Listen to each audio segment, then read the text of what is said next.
कि मनीष जी, आज मैं नीतीश कुमार को मैंने देखा, वो जो पुल गिर गया है तो उससे पहले वो इसी रेल में बड़ा मुस्कुरा मुस्कुरा के बात कर रहा था।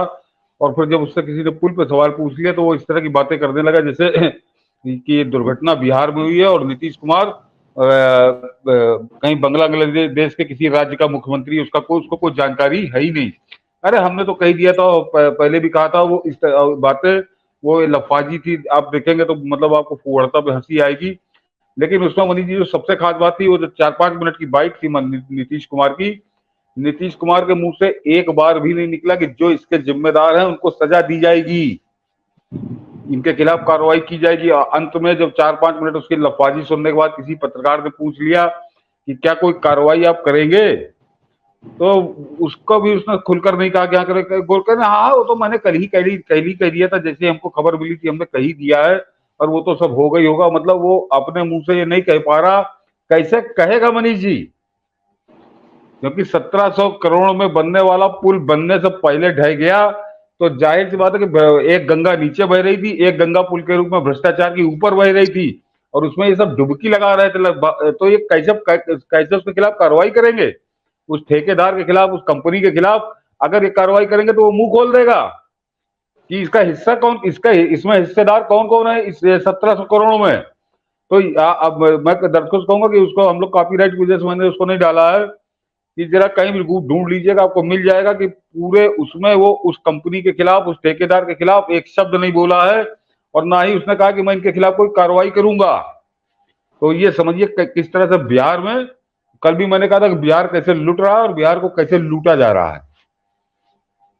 और कमाल की बात यह सर कि बिहार का एक यूट्यूबर है, भले ही खैरातियों ने उसे पत्रकार नहीं माना है, उस लड़के ने जिसका नाम मनीष कश्यप है, जिसे बिहार सरकार के सहयोग से तमिलनाडु की सरकार ने यूएपीए लगा करके वहां बंद किया हुआ है, उस लड़के ने इसी पुल के भ्रष्टाचार पर दो वीडियो बनाया था कि किस तरह से ये भ्रष्टाचार की भेंट चढ़ा हुआ है। और अच्छा। इसीलिए ऐसे ऐसे लोगों को नीतीश कुमार ने, उसके 2 वीडियो जबरदस्त वायरल हुए थे और आज ट्विटर पे ट्रेंड कर रहा है मनीष कश्यप। उसी पुल के पूरे भ्रष्टाचार को उस लड़के ने खोल कर रखा था।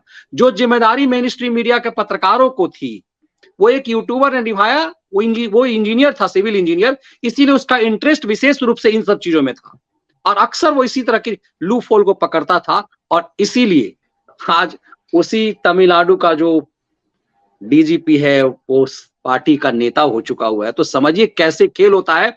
और शर्म आती है कई बार कि सुप्रीम कोर्ट जैसी सुप्रीम अदालत एक ऐसे यूट्यूबर जर्नलिस्ट पर यूएपीए को ओके कर देता है और जमानत नहीं देता है। कमाल की बात है। तब समझ में आता है कि बिहार में भ्रष्टाचार कैसे पनप रहा है, उसके खिलाफ बोलने वालों का क्या हाल कर दिया जाता है। ये वानगी है। और यदि बिहार खुद नहीं बोलेगा ऐसे ऐसे लोगों के खिलाफ, बेईमानों के साथ खड़ा रहेगा इस जातिवादी एजेंडा, मास्टर ट्रेंड कर रहा है मनीष कश्यप और उसका वो पूरा ये वीडियो ट्रेंड कर रहा है। तो समझ जाइए कि इस भ्रष्टाचार जो नीतीश कुमार ने किया है उस पुल में, मतलब वो पाप जो है नीतीश कुमार का वो नहीं बहा है, मेरे बिहार का अच्छा किया मनीष, अरमान बह गया। अच्छा क्या मनीष जी, आज आपने उल्लेख कर दिया, मुझे जानकारी में नहीं था ये क्योंकि बिहार का मामला है। कि अब इससे दर्शक समझ ले कि जो 1700 करोड़ की लूट के खलल डाल रहा था, लूट में बाधा डाल रहा था, तो जाहिर सी बात है कि मनीष कश्यप को दुनिया भर के बहाने बनाकर उसको जेल में इसीलिए डाला गया है। वो अभी तक बंद है, वो नौजवान अभी तक बंद है, क्योंकि 1700 करोड़ की लूट हो रही है। ये अब तो सामने आ गई, बिल्कुल साफ आ गई। और मैं कह रहा हूं कि आज जरा उसका देख लीजिए नीतीश कुमार की बाइट। इतना इस खुलेआम लूट के जो डकैत, जो इसके जिम्मेदार हैं, उनके खिलाफ एक शब्द या उनके खिलाफ कार्रवाई करने का कोई उसने ठोस आश्वासन नहीं दिया। ठोस आश्वासन क्या मनीष जी, हमारा अगर उत्तर प्रदेश होता तो वो ठेकेदार और कंपनी के मालिक अभी तक जेल में होते। ये फर्क समझ लीजिए। मैं उस लड़के का वीडियो भी मैं चाहूंगा कि देख आप चौंक जाएंगे कि चूंकि अब जो भी हो, मैं उस वीडियो को मैं चाहता हूं कि थोड़ा सा लोग देख ले।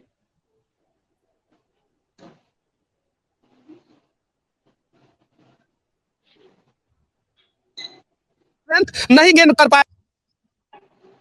और ध्यान से देखिए यहाँ पे जगह जगह पे जो है ना वो मिस्टेक हुआ है, जगह जगह पे यहाँ पे मिस्टेक हुआ है। और ये बिहार का आधुनिक गांधी सेतु होने जा रहा है, क्योंकि ये जब से बनना शुरू हुआ है तब से कुछ नहीं तो कुछ गलत हो रहा है। पहले हवा में पुल गिरा, उसके बाद से हवा में इंजीनियर के ऊपर क्रेन गिरा, कहीं नहीं तो कहीं जो है इस पुल में भारी अनियमितता बढ़ती जा रही है। और देश के यशस्वी नेताओं को इस पे जांच बिठाना चाहिए। कुछ लोगों का कहना है कि कमीशन के चक्कर में ये पुल बर्बाद हो गया। कितनी सच्चाई है? पुल जो है कम से कम 60 फीट ऊपर है और यहाँ पे बैरिकेडिंग होना चाहिए था, फेंसिंग होना चाहिए था। यहाँ पे कहीं फेंसिंग और क्योंकि ये लड़का सर सिविल इंजीनियर है, इसीलिए ये इसकी पत्रकारिता हमारी और आपकी पत्रकारिता से थोड़ी अलग थी, थोड़ा तेवर था। और यही कारण है कि इसी की सजा ये लड़का आज भुगत रहा है। और पूरा बिहार जो है वो बर्बादी के कगार पे है और कोई नहीं पूछ रहा है कि क्या ऐसे ऐसे चीजों के लिए, इसी चीज के लिए, इसी पाप के लिए इस लड़के को इसकी बलि दी गई है। अब सोचिए कि चीजें प्रत्यक्षम किम प्रमाणम, इस तरह से बिहार का पाप बह गया था। जी बताइए। नहीं मनीष जी, मैं केवल यही कहने जा रहा था कि ये जो अभी आपने वीडियो दिखाया, बताया कि सिविल इंजीनियर है, तो ये दर्शक ये समझ लें अपने अमेरिका और कनाडा। फिर सतीश जी का फिर लिंक टूट गया है, थोड़ी सी मुझे लग रहा है कि समस्या है। इस बात को समझना बहुत जरूरी है कि किस तरह से इसी पुल के लिए एक सिविल इंजीनियर यूट्यूबर ने जब इतनी गंभीर मुद्दे को उठाया तो उसे इन लोगों ने कहां डाल दिया। इस पूरे खेल को समझना जरूरी है कि क्यों बिहार में बोलना मुश्किल है। जी मैं मनीष जी कह रहा हूँ कि जरा जो अपने दर्शक हैं वो समझ लें कि बिहार में हो क्या रहा है कि एक सजा याफ्ता के 9वीं फेल लड़के की सरकार ने एक सिविल इंजीनियर पत्रकार को जो सच बोल रहा था, सच दिखा रहा था, उसको जेल भेज दिया।